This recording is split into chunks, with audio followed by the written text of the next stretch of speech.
So hello दोस्तों, इस video में हम बात करेंगे टाइप्स ऑफ एलिमेंट्स के बारे में। तो हमारे मेनली जो होते हैं 5 टाइप्स के एलिमेंट्स होते हैं: active and passive, linear and non linear, bilateral and unilateral, time variant and time invariant and lumped and distributed. तो सबसे पहले हम बात करेंगे एक्टिव एंड पैसिव एलिमेंट्स की। तो एक्टिव एलिमेंट्स आपने पढ़ा होगा आज तक की जो एनर्जी जो है प्रोड्यूस करते हैं वो होते हैं एक्टिव, और जो एनर्जी प्रोड्यूस नहीं करते, एब्जॉर्ब करते हैं, वो होते हैं पैसिव। लेकिन ये पूरी डेफिनेशन नहीं होती है एक्टिव एलिमेंट्स की। एक्टिव एलिमेंट्स वो होते हैं जो जनरेट, एम्पलीफाई, रेक्टिफाई करते हैं सिग्नल्स को। ठीक है, तो हमारे एक्टिव में आ जाते हैं हमारे पास voltage source, current source, diode, transistor, ठीक है, SCR, diac and op amps etcetera. और पैसिव में हमारे पास आ जाते हैं रजिस्टर, इंडक्टर, कैपेसिटर। अब यहाँ पे एक आता है हमारे पास ट्रांसफार्मर। अब आप लोग बोलोगे कि अगर ये तो एम्पलीफाई करता है, ठीक है, लेकिन यहाँ पे जो बात हो रही है ये एम्पलीफाई वोल्टेज को नहीं हो रही है। वोल्टेज को एम्पलीफाई करने की बात नहीं होती है, यहाँ पे होती है पावर को एम्पलीफाई करने की। तो जो ट्रांसफार्मर है ये पावर को एम्पलीफाई नहीं करता है, पावर को स्टेप अप नहीं करता है। पावर जो है ट्रांसफार्मर में कांस्टेंट रहती है, ये हमको पता है। तो बात करते हैं linear and non linear elements की। तो लीनियर एलिमेंट्स वो होते हैं जो law of superposition and homogeneity को फॉलो करते हैं। लेकिन सर्किट थ्योरी में हम ये सब नहीं लगाने लगेंगे, हम ग्राफ से चेक कर सकते हैं कि ये लीनियर या नॉन लीनियर है।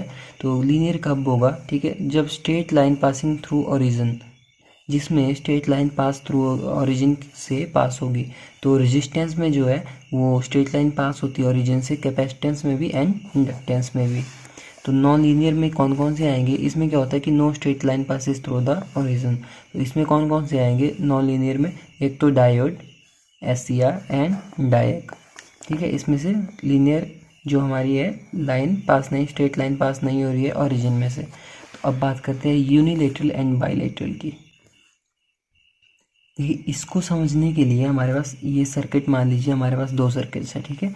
इसमें हमारा जो है ये मान लीजिए इसमें पॉजिटिव करंट फ्लो कर रहा है और इसमें नेगेटिव करंट फ्लो कर रहा है। लेकिन इस करंट का इस रेजिस्टेंस पे तो कोई फ़र्क नहीं पड़ रहा है, ठीक है, क्योंकि रेजिस्टेंस पे अगर पॉजिटिव में जाएगा तब भी रेजिस्टेंस वही रहेगी, नेगेटिव से जाएगा तब भी रेजिस्टेंस वही रहेगी।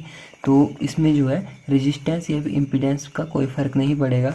तो हम कह सकते हैं जो बाइलेटरल एलिमेंट्स होते हैं हमारे, if same impedance is offered in both directions of the current then it is bilateral element, otherwise it is unilateral। तो यहाँ पे आप लोग देखिए कि जो इम्पीडेंस ऑफर हो रही है ये पॉजिटिव के केस में भी वही है, नेगेटिव के केस में भी वही है। तो इसका इम्पीडेंस पे मतलब डायरेक्शन, करंट की डायरेक्शन चेंज करने पे पॉजिटिव में भी वहीं पे आ रही थी, नेगेटिव में सिर्फ इसका जो है वो मैग्नीट्यूड नेगेटिव में हो गया, बाकी जो इम्पीडेंस है वो सेम है। तो इसके बाद अगर हम देख लेते हैं कि ये कौन कौन से होते हैं बाइलेटरल, कौन कौन से होते हैं यूनिलेटरल। तो capacitor, resistor, inductance and DIAC are bilateral. अब डायक का बाइलेटरल कैसे होता है, आपने यहाँ पे देख सकते हो कि जो डायक होता है ये पॉजिटिव और नेगेटिव साइड में सेम होता है, ठीक है, और लेकिन जो एससीआर का होता है ये सेम नहीं होता दोनों साइड। तो जो हमारा डायक होता है इसके करेक्टरिस्टिक्स पॉजिटिव और नेगेटिव में सेम होते हैं। तो ये हमारा हो गया बाइलेटरल, और diode and SCR are unilateral. अब इसके बाद हम बात करते हैं time variant and time invariant की। तो टाइम वेरिएंट सिंपल सा होता है जिसके करेक्टरिस्टिक्स टाइम के साथ वेरी करते हैं। जैसे आप मान लीजिए एक पंखा लाए हो, ठीक है, वो सुबह 300 आरपीएम पे घूम रहा था और शाम को बिना कोई वोल्टेज या करंट को चेंज किए उसी रेटिंग पे वो मतलब 350 आरपीएम पे घूमने लग गया। तो इसमें क्या हो रहा है, वो उसकी करेक्टरिस्टिक्स चेंज हो गई टाइम के साथ। लेकिन टाइम इनवेरिएंट में क्या होता है कि इसमें करेक्टरिस्टिक्स वेरी नहीं होते हैं। तो हम नेटवर्क थ्योरी में टाइम इनवेरिएंट सिस्टम्स को ही स्टडी करते हैं। अब लास्ट जो हमारे पास आता है ये आता है लम्प्ड एंड डिस्ट्रीब्यूटेड। अब लम्प्ड में क्या होता है, देखिए आप लोग यहाँ पे देख सकते हो, क्योंकि जो रेजिस्टेंस होती है ये सिर्फ यहीं पे थोड़ी होगी, हम तो ऐसे लगा देते हैं कि यहाँ पे आ रहा है, ठीक है, ये रेजिस्टेंस है। लेकिन जो एक्चुअल सर्किट होता है, प्रैक्टिकल सर्किट, उसमें क्या होगा, यहाँ पे भी रेजिस्टेंस होगी, यहाँ पे भी होगी, यहाँ पे भी होगी, यहाँ पे, ठीक है, हर पॉइंट पे रेजिस्टेंस होगी। तो लम्प्ड में क्या होता है कि इन विच RLC separation is not possible. अब इसमें हम एक एक पॉइंट का सेपरेट नहीं कर सकते, रेजिस्टेंस, इंडक्टेंस एंड कैपेसिटेंस। तो ये होता है लम्प्ड। और डिस्ट्रीब्यूटेड में क्या होता है कि उसमें हर पॉइंट पे हम रेजिस्टेंस, इंडक्टेंस एंड कैपेसिटेंस को शो कर सकते हैं। तो यही थे हमारे टाइप्स ऑफ एलिमेंट्स।